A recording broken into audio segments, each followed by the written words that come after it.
Се буди ли Нисан од летаргијата? Компанијата конечно сфати дека имиџот е предуслов за опоравување и подготви впечатлив концепт за кој молчешко најави дека ќе стане серијски производ. Како основа е земен хеџбек од Аура, во кој се вградени технологиите од X-Trail. За агресивниот боди кит се погреши Нисмо, со чии интервенции концептот премина на нова територија, оставајќи ги своите серијски конкуренти далеку зад себе. Широчината е зголемена за 145 мм, скоро исто толку и должината, а масивните спойлери, проширените крила и црвените детали испраќаат јасни адреналински вибрации.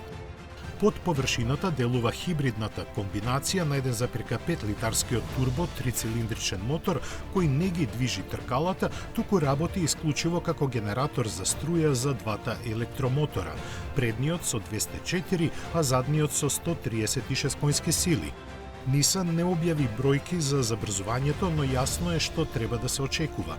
Не е кажано ниту што друго е чепнато на подвозјето, освен дека тоа е за 20 мм пониско. Но затоа е познато дека има план до 2028 да го прошири Нисмо семејството на 10 модели.